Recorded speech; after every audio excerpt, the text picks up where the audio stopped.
Bismillahirrahmanirrahim. Assalamualaikum warahmatullahi wabarakatuh. Apa kabar rekan-rekan semua? Pada sesi pembelajaran kali ini saya akan melanjutkan video sebelumnya, yaitu tentang statistika. Nah, khusus di video kali ini saya akan membahas membandingkan uji, ya, melakukan penelitian eksperimen dengan paired sample t-test dan uji Wilcoxon. Jadi ada dua data yang akan saya gunakan. Itu datanya seperti ini. Ini data asal, ya, yaitu adalah data tes IPS, tes mata pelajaran IPS yang menggunakan metode ceramah. Jadi ada pretest dan posttestnya. Kemudian ada juga data nilai hasil pretest dan posttest pembelajaran mata pelajaran IPS ini menggunakan metode TGT atau Teams Games Tournament.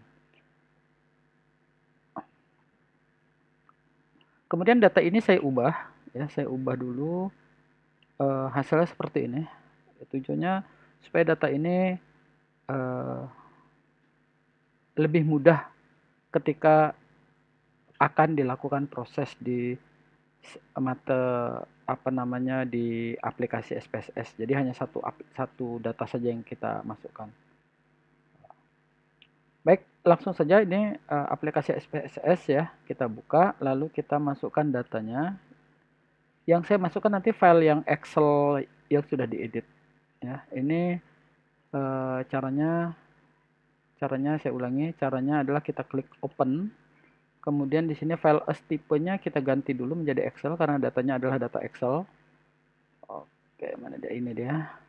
Nah, data yang akan saya masukkan adalah eksperimen data edit, ya.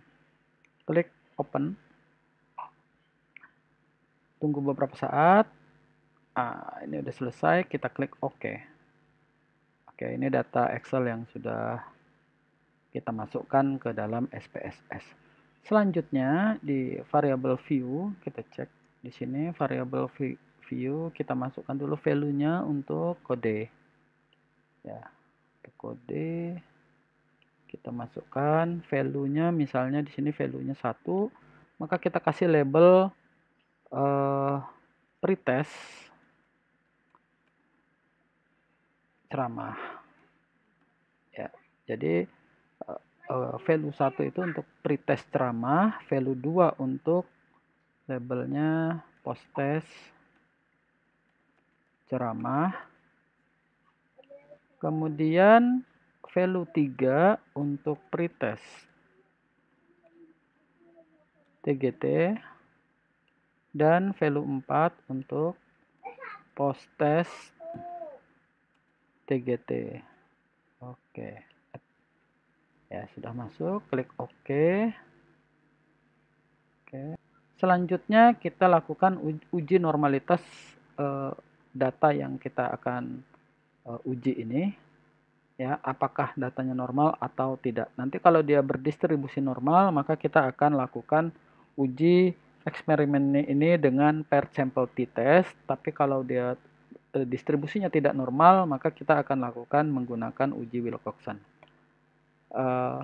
Langsung saja kita akan menguji normalitas dari data ini. Caranya klik analyze, kemudian pilih descriptive statistik, kemudian pilih explore.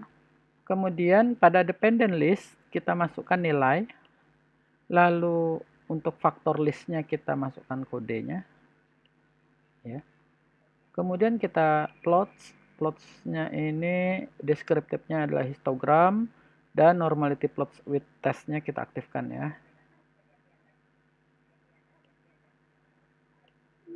Kemudian klik continue, lalu optionnya oke, continue, display board, klik OK, tunggu beberapa saat.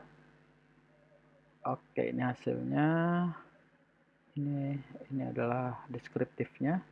Sekarang kita cek di tes hasil dari uji normalitasnya. Kita perhatikan terlebih dahulu berapa jumlah data yang akan kita yang ada, ya. Data yang ada ini di sini kita lihat ada 36, ya, lebih kurang. atau maksimal 37. Nah, ini berarti datanya kurang dari 50. Menurut Dahlan tahun 2010, seperti sebagaimana di video-video sebelumnya, kalau datanya kurang dari 50, maka kita menggunakan Shapiro-Wilk ya untuk uji normalitas. Tapi kalau di atas 50, kita untuk uji normalitas ini kita menggunakan Kolmogorov-Smirnov. Baik, karena ini datanya kurang dari 50, maka kita menggunakan yang Shapiro-Wilk. Di sini kita peroleh bahwa berdasarkan signifikansi berdasarkan Shapiro-Wilk untuk pretest ceramah itu 0,245. Berarti di atas 0,05 ya. Berarti datanya normal. Kemudian untuk post test juga di atas 0,05 yaitu 0,208. Maka datanya berdistribusi normal. Nah, berarti untuk pretest dan post test datanya berdistribusi normal. Sekarang kita lihat yang TGT. Untuk TGT pretestnya itu 0,321, berarti di atas 0,05. Maka datanya juga berdistribusi normal. Terus untuk post test TGT-nya signifikansinya adalah 0,014. Nah, ini adalah di bawah 0,05. Ya, lebih kecil dari 0,05. Maka yang post testnya ini tidak normal. Nah, gitu ya. Jadi berarti yang kesimpulannya di sini pretest yang metode ceramah itu berdistribusi normal, kalau yang TGT tidak normal. Nah, ini berarti kita perlakuannya nanti akan berbeda. Baik, sekarang kita akan uji menggunakan yang berdistribusi normal dulu ya untuk nilai tes pretest dan post test pada metode ceramah. Karena yang metode ceramah tadi berdistribusi normal, maka nanti kita akan uji menggunakan paired sample t-test. Ya. Nanti yang metode TGT karena dia tidak berdistribusi normal, maka akan kita gunakan uji Wilcoxon. Selanjutnya kita akan melihat apakah ada perbedaan antara post test dan pretest pada metode pembelajaran ceramah dan post test dan pretest pada pembelajaran TGT. Caranya kita uji dulu yang metode ceramah ini. Karena tadi yang metode ceramah itu datanya pada saat kita uji normalitas datanya itu normal ya, maka kita akan uji menggunakan paired sample test. Caranya klik analyze, pilih compare means, pilih paired sample t-test. Oke, tampilannya seperti ini ya. Selanjutnya kita masukkan di variabel 1 ini adalah nilai. Pretest control yang pertama ini. Yang ini kelas menggunakan metode ceramah, tapi yang pretest ya. Masukkan. Kemudian post test yang kelas kontrol yang menggunakan metode ceramah, tapi yang post test. Kemudian kita masukkan di sini variabel kedua. Kalau sudah kita klik OK. Kita lihat hasil atau kita baca hasil dari paired sample test ini. Di sini dinyatakan bahwa untuk pretest kontrol nilai IPS kelas menggunakan metode ceramah dan post test kontrol nilai IPS kelas menggunakan metode ceramah, nilai signifikansinya adalah 0,053. Nilai ini lebih dari 0,05. Selisihnya sedikit sekali, 0,05 ini 0,053 ya.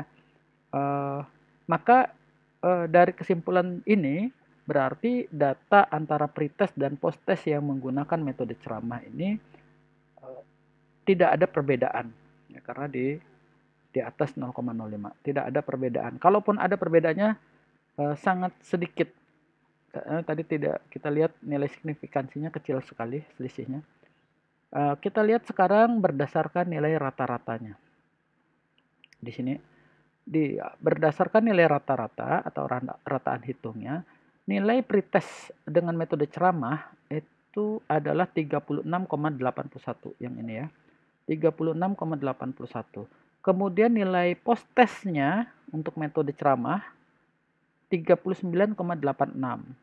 Berarti masih ada perbedaan tetapi sangat kecil dan dianggap tidak ada perbedaan karena hampir tidak ada pengaruh ya, sama-sama menggunakan metode ceramah. Baik, sekarang kita akan melihat apakah ada perbedaan antara nilai pretest dan posttest yang menggunakan metode TGT. Karena tadi hasilnya pada saat kita uji normalitas itu datanya tidak normal, maka kita menggunakan uji Wilcoxon. Ya, caranya klik analyze, kemudian kita pilih non-parametric test. Ini, ya, non-parametric test. Lalu kita pilih legacy dialogues. Di sini. Kemudian kita pilih to relate sample. Yang ini ya. Klik.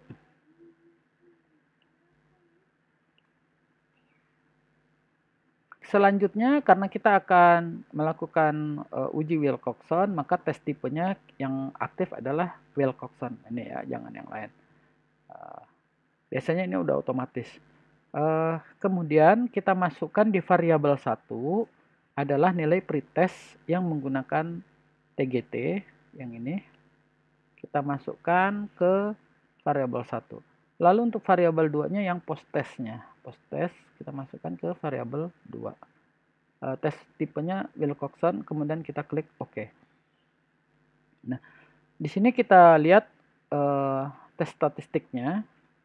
Kita baca bahwa nilai signifikansinya adalah 0,000. Nah, ini sangat kecil nih. 0,000. Jauh di bawah 0,05 ya.